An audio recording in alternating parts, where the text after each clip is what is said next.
ये कहानी है रामपुर गांव की, जहां चारों तरफ खुशियां छा रही थीं। रामपुर गांव में सभी लोग बहुत खुशी से अपना जीवन गुजार रहे थे। वहां की जमीन किसी वरदान से कम नहीं थी। वहां लोग जो भी फसल लगाते, वह फसल बहुत कम लागत में उपज कर तैयार हो जाती थी, जिस वजह से लोगों की जीवन शैली बड़े ही आराम से कट रही थी। और उसी गांव में एक छोटे से घर में रामू, वह उसकी पत्नी शीतल और उसका छोटा भाई रमेश बूढ़ी माँ के साथ रहते थे। एक दिन रमेश अपने मन में तरह तरह की बातें सोच रहा था। अरे ये भी कोई जिंदगी है भला। अगर आज मेरे पास भी ढेर सारा पैसा होता तो मैं भी आज अपनी जिंदगी बड़े ही आराम के साथ जीता। इतने में उसका बड़ा भाई खेत का काम कर कर आ जाता है। अरे रमेश, क्या हुआ? तू इतना चिंतित दिखाई दे रहा है, और ना ही तुम आजकल खेत में भी काम करने जा रहे हो। आखिर क्या बात है और इतना बड़बड़ाते क्यों हो? मैं तो बस यही सोच रहा था कि भाई आज हमारे पास पैसा होता तो हम अपनी जिंदगी बड़े ही आराम से गुजारते। आखिर कब तक इस जमीन पर ऐसे ही खेती करते रहेंगे? ये कैसी बातें कर रहा है तू? भगवान का दिया हुआ सब कुछ तो है हमारे पास, खेती करने के लिए, जमीन और खाने के लिए, 2 वक्त एक खाना। फिर तेरे मन में ऐसे विचार क्यों चल रहे हैं कि पैसा ही सब कुछ है? मेरी एक बात हमेशा याद रखना, लालच इंसान को अंधकार की ओर ले जाता है। भाई आप नहीं जानते, एक लालच ही तो है जो इंसान को गरीब से अमीर बनाता है। अगर ज्यादा पैसा चाहिए तो लालच तो करना ही होगा, वरना पूरी उम्र ऐसे गरीबी में जीते रहना।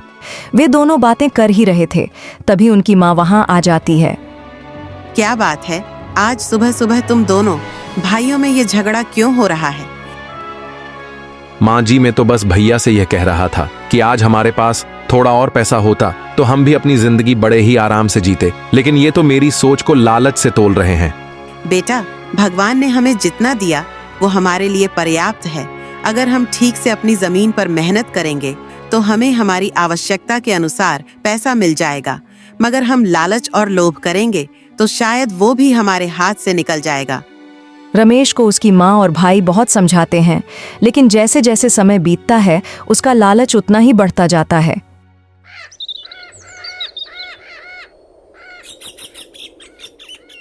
एक दिन चौपाल पर लोग बातें कर रहे थे तो रमेश भी वहां पहुंच जाता है। अरे भाइयों, आपको पता है कि सुरेश काका ने अपनी जमीन बेच दी है। सुना है कि उन्हें काफी फायदा हुआ है। ऐसा क्या? मगर उनको ऐसी भी क्या पैसों की जरूरत पड़ गई जिसके लिए उन्होंने अपनी जमीन को ही बेच दिया? अरे रमेश भाई, तुम्हें तो पता है कि पैसा ही सब कुछ है। सुना है उन्होंने अपनी जमीन को काफी मोटे दामों में बेच दिया। अब वो अपनी जिंदगी अमीरों की तरह शानो शौकत में जी रहे होंगे। गांव वालों की ऐसी बातें सुनकर रमेश के मन में धन की लालसा कई गुना बढ़ जाती है।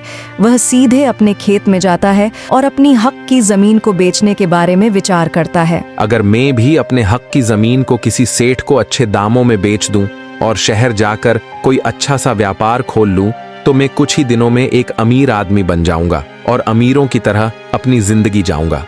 इत्तेफाक से वहां रामू आ जाता है। वह रमेश से, रमेश, तू आज खेत में और इतनी गहरी सोच में क्यों दिखाई दे रहे हो? मुझे लगता है कि तुम किसी चीज के बारे में गहरा विचार विमर्श कर रहे हो। जरा मुझे भी तो बताओ। अरे नहीं नहीं भाई, आप अपने काम से काम रखिए और मैं अपने काम से। मैं जो भी कुछ कर रहा हूँ ठीक ही कर रहा हूँ। रमेश के मन में लालच और लोभ का अंकुरण बढ़ता जा रहा था। दिन हो या रात, रमेश के मन में तो सिर्फ एक ही विचार चल रहा था, वो भी जल्द से जल्द अमीर बनने का।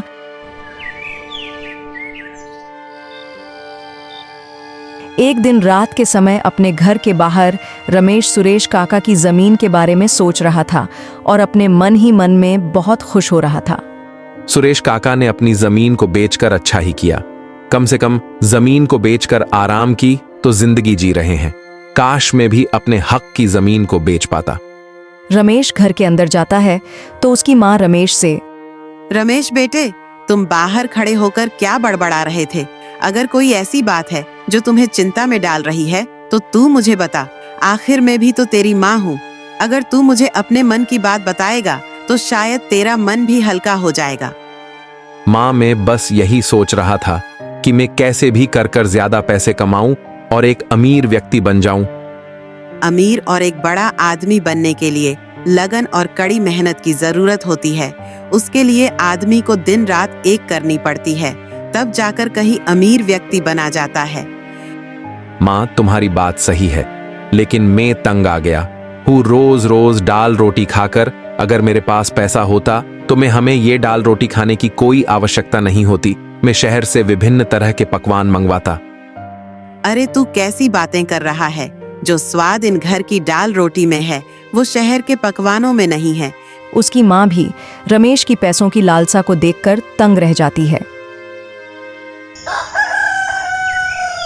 इसी प्रकार कुछ दिन बीत जाते हैं। एक दिन उस गांव में एक सेठ उस गांव में आता है। अरे आप कौन हो? इस गांव के तो नहीं लगते, फिर यहाँ पर क्या करने आए हो? मैं शहर से आया हूँ। मेरा नाम सेठ धनी राम है और मैं यहाँ पर जमीन खरीदने आया हूँ। मुझे कुछ आदमियों ने बताया था कि यहाँ अधिक उपजाऊ जमीन कम दामों में मिलती है। अगर तुम्हारी नजर में कोई जमीन हो तो बताओ, मैं उसे काफी अच्छे दामों में खरीद लूंगा। वो सेठ जी, मेरे पास भी एक जमीन है, पर वो इतनी सस्ती नहीं है जितना आप समझ रहे हैं। मेरी जमीन काफी उपजाऊ है। अगर आज उसका सही से दाम लगाओगे तो मैं उसे बेच दूंगा। मेरे लिए पैसा मायने नहीं रखता। अगर जमीन उपजाऊ हो तो मैं उसके मुंह मांगे दाम दूंगा। और तुम बताओ अपनी जमीन के कितना लोगे? देखो, मैं आपको ऐसे ही नहीं बता सकता कि मैं आपको कितने पैसों में अपनी जमीन बेचूंगा। उसके लिए मुझे थोड़ा वक्त चाहिए। फिर रमेश वहां से अपने घर की ओर चल जाता है और घर पहुंचकर वह अपने माँ और भाई से कहता है, देखो भैया, मैंने फैसला कर लिया है। मैं अपने हक की जमीन को बेच दूंगा। अगर तुमको भी बेचनी है तो बताओ, मैं उसके काफी अच्छे दाम दिलवाऊंगा। क्या कह रहा है रमेश? आखिर हम जमीन को बेचकर कितने दिन गुजारा कर पाएंगे? और वैसे भी वो हमारी पुश्तैनी जमीन है, हम उसे कैसे बेच सकते हैं? भैया, तुम्हें नहीं पता कि पैसा क्या होता है। मेरे पास एब्स एक यही जरिया है अमीर बनने का, इसलिए मैं अपने हक की जमीन को बेच रहा हूँ। रमेश, पैसों से हम 4 दिन तो खुश रह लेंगे, लेकिन जिंदगी भर नहीं। और इस जमीन से ही तो हमारी रोजी रोटी चलती है, फिर हम इसे कैसे बेच सकते हैं? माना हम अमीर नहीं हैं, लेकिन इस जमीन की वजह से हमें खाना तो मिल ही रहा है, और हमें भला क्या चाहिए? भैया, तुम एक नंबर के मूर्ख हो। मुझे जितने भी पैसे मिलेंगे जमीन के, मैं उनसे शहर जाकर व्यापार खोलूंगा, और जैसे ही मेरा व्यापार जमेगा तो मैं इस गांव का सबसे अमीर व्यक्ति बन जाऊंगा। बेटे, इतना लालच सही नहीं। ये तुझे कहीं का नहीं छोड़ेगा। आज जो भी तुम्हारे पास है उसे भी तुमसे दूर कर देगा। अरे माँ, तुम इतना मत सोचो। बस कैसे भी कर सही दामों में मेरी जमीन बिक जाए, फिर मैं देखना शहर जाकर एक अमीर आदमी बनकर दिखाऊंगा। बेटे की ऐसी बातें सुनकर उर्मिला की आंखों में आंसू आ जाते हैं, लेकिन रमेश के आंखों पर तो शहर का चकाचौंध चढ़ा हुआ था, इसलिए उसे किसी की कोई बात समझ नहीं आती।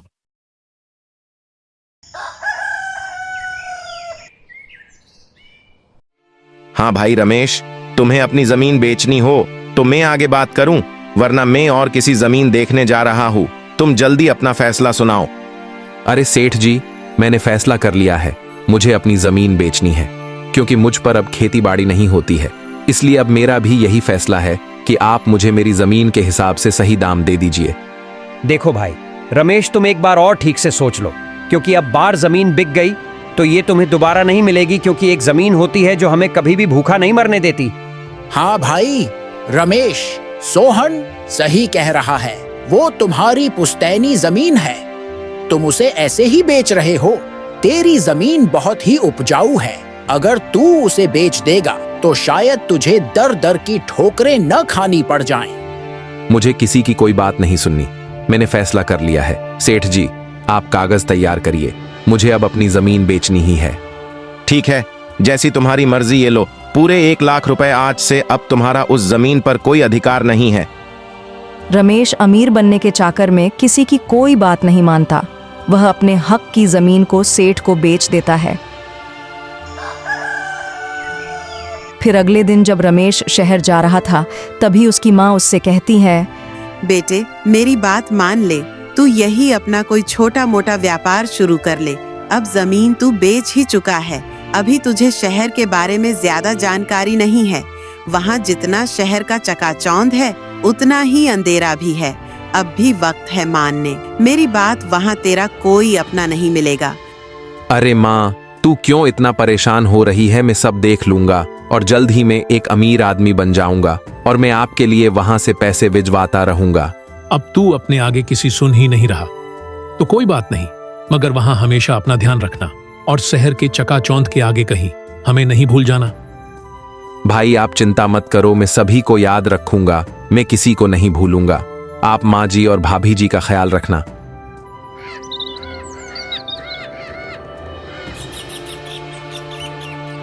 रमेश जब शहर पहुंचता है तो वह देखता है कि वहां का माहौल बिल्कुल अलग है। चारों तरफ ऊंची ऊंची इमारतें दिखाई दे रही थीं। अब जो भी हो, यहाँ का माहौल गांव से अलग क्यों ना हो, लेकिन अब गांव तभी लौटूंगा जब मैं एक अमीर आदमी बन जाऊंगा। रमेश ने किराए पर एक छोटी सी दुकान खोल थी जिसमें सामान भी गिना चुना था। रमेश ग्राहकों का इंतजार कर रहा था, लेकिन वहां बिल्कुल शांति छा रही थी। शुरुआत भले ही छोटी क्यों ना हो, लेकिन समय साथ सब ठीक हो जाएगा और मैं एक अमीर आदमी बन जाऊंगा। भाई 1 किलो चीनी देना, और चीनी का भाव 10 रुपए ही है ना? हाँ भाई साहब, बिल्कुल चीनी का बहन 10 रुपए ही है। बताइए कितना कर दूं?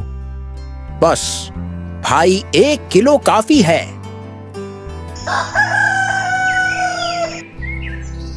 ऐसे ही कुछ समय बीत जाता है, लेकिन रमेश की दुकान पर तो वो ही 1-2 ग्राहक आते थे। अभी तो मुझे यहाँ पर कुछ ही समय बीता है और मेरे आधे पैसे भी खर्च हो गए। ऐसे तो मैं अमीर आदमी नहीं बन पाऊंगा। इसी बीच उसके पास एक आदमी आता है, वह रमेश से। अरे भाई, नए हो क्या? मुझे आज से पहले तो यहाँ पर नहीं दिखे तुम। हाँ भाई साहब, मैं गांव से यहाँ व्यापार करने आया हूँ, लेकिन पिछले कुछ समय से मैं रोजाना अपनी दुकान खोलता हूँ, लेकिन 1-2 ग्राहकों के अलावा और कोई मेरी दुकान पर आता ही नहीं। देखो भाई, यह कारोबार जमाना है तो उसके लिए मोटा पैसा चाहिए।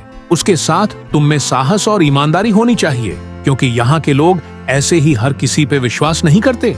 अब मुझे ही देख लो, मैंने यहाँ सालों मेहनत की, तब जाकर मैं यहाँ पर अपना धंधा जमा पाया। ये क्या कह रहे हो? आखिर में भी तो मोटा पैसा लगाकर आए हूँ। हाँ भाई, यहाँ पर छोटे दुकानदार की कोई कीमत नहीं है। यहाँ तो केवल तमाशा देखो या फिर कड़ी मेहनत करो। ऐसा कहकर वह आदमी वहां से अचला जाता है, लेकिन रमेश की हालत अब निराशा भरी हो गई थी। रात का समय था, लेकिन रमेश को चिंता के कारण नींद नहीं आ रही थी। वो मन ही मन बड़बड़ाता है। माँ जी ठीक ही कहती थी, धैर्य ही सबसे बड़ा संतोष है। भाई ने भी मुझे बहुत समझाया कि जमीन को न बेचूं, वो हमारे पुरखों की जमीन है, लेकिन मुझ मूर्ख ने किसी की कोई बात नहीं मानी और अपनी जमीन बेच दी। अब हालत ऐसी हो गई है कि रातों को ठीक से नींद भी नहीं आती। वह पुरानी यादों में खो जाता है। उसे गांव की गालियां, माँ का प्यार और अपने बड़े भाई की याद सताने लगती है और वह बहुत दुखी हो जाता है। उसकी आंखों से भी आंसू आने लग जाते हैं। ऐसे ही कुछ महीने बीत जाते हैं।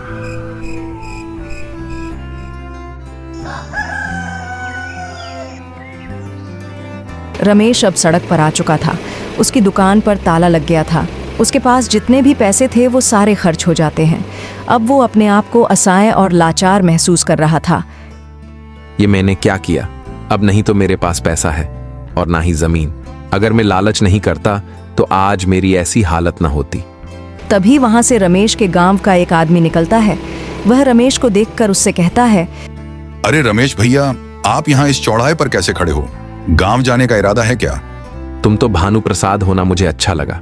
तुमसे मिलके आखिर कई महीनों के बाद आज एक अपना मिला है। और सुनाओ, गांव के हालचाल कैसे हैं? गांव में तो सब ठीक हैं, लेकिन तुम्हारी माँ की तबीयत बहुत खराब है। रामू सब कुछ संभाल रहा है। उसे बहुत परेशानियों का सामना करना पड़ रहा है इस समय। अच्छा, माँ जी बीमार है, ये मैं क्या कर बैठा। जब मेरे परिवार को मेरी सबसे अधिक आवश्यकता, तब मैं भी उनके पास नहीं हूँ। भगवान मुझसा अभागा बेटा किसी माँ को न दे।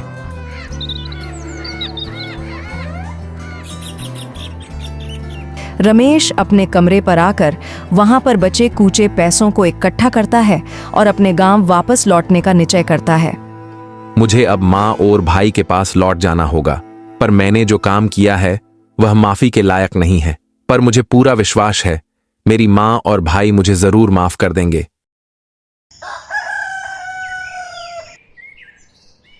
रमेश निराशा भरी आंखों के साथ अपने गांव लौटता है। उसके अंदर पछताव और शर्मिंदगी भरे विचार चल रहे थे। जब वह गांव पहुंचता है तो उसे रास्ते में प्रेम सिंह मिलता है। वह रमेश से, क्यों भैया, आखिर आ गए? शहर से गांव और पैसे कहाँ हैं? तुम तो कह रहे थे कि मैं लौटूंगा तो एक अमीर व्यक्ति बनकर, वरना नहीं। पर तुम्हें देखकर तो ऐसा कुछ नहीं लग रहा है। भाई, मुझसे बहुत बड़ी गलती हो गई। मुनि लालच नहीं करना चाहिए था। हमने तो तुमसे पहले ही कहा था कि अपनी जमीन को बेचकर मत जाओ। शहर लालच तुम्हें कहीं का नहीं छोड़ेगा। फिर रमेश अपने घर पहुंच जाता है, जहां उसकी माँ बैठाट हुई थी और उसकी भाभी भैया माँ के खड़े थे। तभी उसका भाई रामू उससे कहता है, रमेश, तू आखिर वापस आ ही गई। तेरे जाने के बाद देखो माँ की तबीयत कैसे खराब रहने लगी है, पर अब तू आ गया, मुझे उसी से बहुत खुशी मिली। हाँ भैया, मुझे माफ कर दो। लालच ने मुझे अंधा कर दिया था, पर अब मैं समझ चुका हूँ कि लालच इंसान को सदैव खाई में ही ढकेलता है। बेटे, लालच ने तेरी बुद्धि भ्रष्ट कर दी थी, लेकिन अब तुझे अपनी गलती पछतावा है। मेरे लिए वही काफी है। रमेश, तुझे पता भी, तेरे जाने के बाद माँ रोज तुझे याद करती थी, तभी उनकी आज ले हालत हो गई है। पर तू वापस आ गया है तो सब ठीक हो जाएगा। हाँ भैया, मैंने किया तो बहुत गलत, पर अब मैं फिर कभी भी अपने जीवन में ऐसा करने की नहीं सोचूंगा। इस तरह रमेश को अपनी गलती का एहसास हो गया था और उसकी माँ व भाई ने भी उसे माफ कर दिया था। लेकिन इस कहानी हमें यह सीख मिलती है कि लालच का परिणाम कभी कभी हमारे जीवन के लिए बड़ी मुसीबतें खड़ा कर देता है। इसलिए मेरे प्यारे दोस्तों, हमें कभी भी लालच नहीं करना चाहिए और हमेशा मेहनत करके आगे बढ़ना चाहिए।